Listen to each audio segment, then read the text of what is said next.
Buying a home is a major life decision, but have you ever stopped to think about how your personal relationships might influence that decision? Whether you're purchasing with a spouse, a family member, or even on your own, the people in your life, partners, parents, adult children, or friends, can significantly shape your home buying journey. In this video, we'll break down the essential considerations for different relationship dynamics, exploring how these scenarios can affect your financial plans, lifestyle choices, and long-term goals. Not sure you want to watch the whole thing?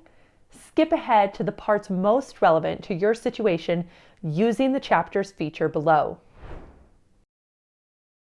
If you're purchasing a home with a significant other, alignment on financial and lifestyle goals is essential.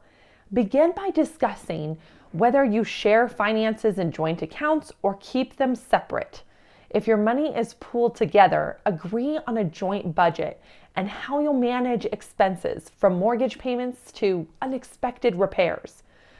For couples with separate finances, it's important to decide how each partner will contribute to major expenses and manage shared costs.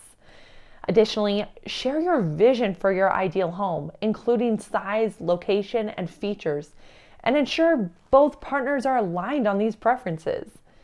If compromises are necessary, address them early on in the process. Clarify how tasks such as home maintenance, financial contributions, and other responsibilities will be divided, particularly if your financial arrangements differ. Unresolved differences in these areas can lead to challenges during the home search and beyond. For example, I once worked with a married couple who hadn't discussed whether children were part of their future. When the topic arose during our conversation when discussing bedroom count, they realized their goals were misaligned, halting their home search before it even began. Open communication is critical to avoid surprises and ensure your decisions support your shared vision. Purchasing a home with a family member or friend can be a rewarding experience, but it also requires clear communication and planning. You'll need to decide how much each party will contribute to the down payment, mortgage, and other expenses. Additionally, you should determine how ownership will be divided and documented. Will you be co-owners with equal shares, or will one party have a larger stake? It's equally important to agree on who will handle specific responsibilities, such as maintenance, property management, or decision-making for major repairs. Having a formal agreement in place is crucial. This agreement should outline scenarios such as what happens if one person wants to sell their share or move out. Evaluate if the property will be sold, whether one party can rent out their room or if the other party will buy them out, and whether there's a financial means to do this. Also, consider coming to an agreement on how many years you both agree to remain in the home. Most people sell and move out at one point or another, so expect this will happen and make a plan to address such changes. It's also important to consider the lifestyle of your co-buyer. Is it conducive to cohabitation with this person? Take into account what is occurring in their life and relationships and how this may impact your agreement with them. Could your household grow beyond this person due to their relationships? Essentially, co-ownership is similar to having a roommate. While you may have some control as a homeowner, you don't have control over other adults' decisions and lifestyle when they co-own the property with you. If you're buying a home on your own, your relationships might not appear to directly impact the process, but they can influence your decisions in nuanced ways. For example, if you're single but dating, consider whether a long-term relationship might be on the horizon. Homeownership often requires a commitment of 5 or more years to build equity and weather potential market changes. So it's essential to factor in any significant personal changes that could arise. If you're a single parent, think carefully about what your children will need as they grow. Will they need additional space to accommodate their activities? Or will they move out soon, leaving you with more house than necessary? Your long-term housing needs should align with your family's future plans. Solo homeowners should also prioritize financial resilience. Building an emergency fund with 3 or more months' worth of expenses can provide a safety net, while income replacement insurance can help cover unexpected situations like illness or job loss. Planning ahead ensures you're prepared to navigate the challenges of solo home ownership without putting your investment at risk. When considering parents in relation to your next move, there are 2 primary factors that make this a critical consideration: financial challenges and health or mobility needs.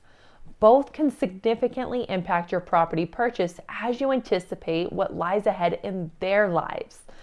The retirement outlook for baby boomers born between 1946 and 1964 highlights significant reliance on Social Security and disparities in retirement savings based on data from the U.S. Census Bureau.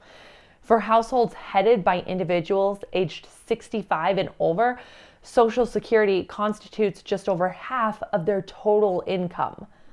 Among working age boomers, ages 56 to 64, 41.9% had no retirement accounts as of 2020. This heavy reliance on Social Security and lack of sufficient personal savings suggests that many may face financial challenges in retirement. In my personal experience, both my mother and my mother-in-law stayed with us at different times.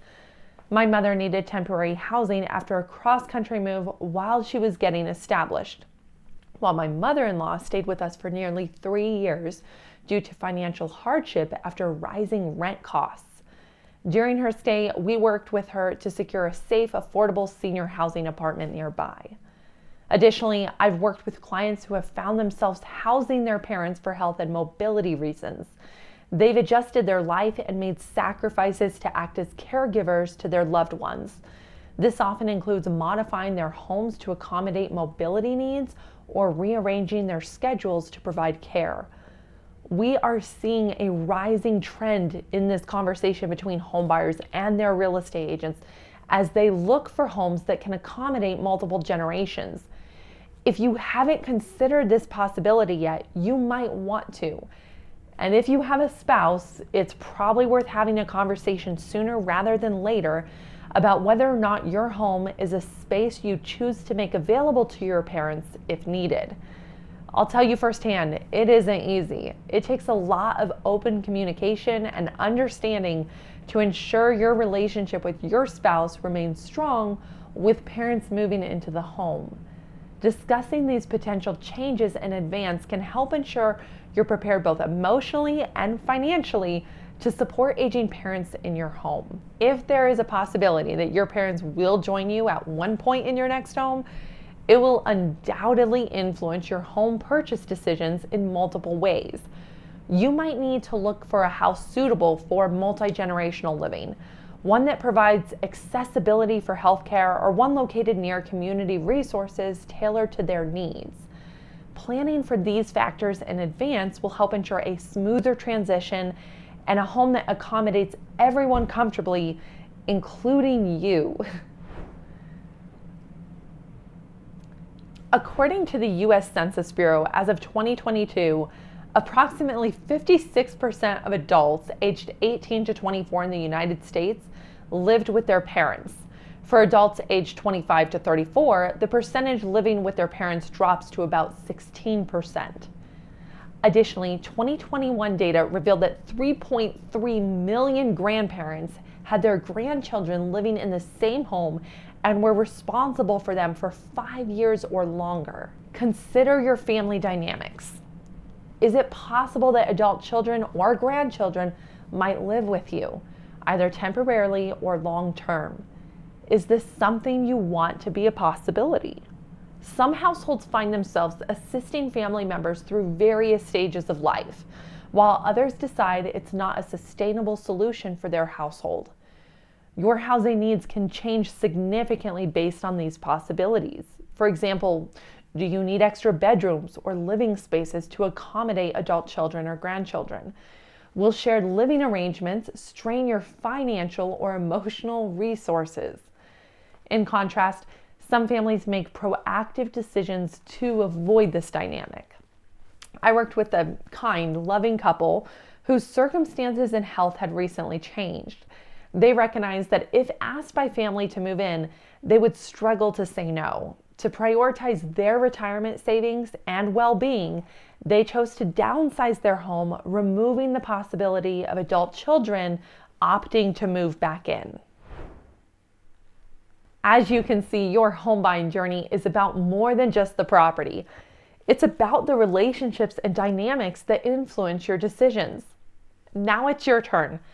Take a moment to reflect on your own situation. Start those important conversations.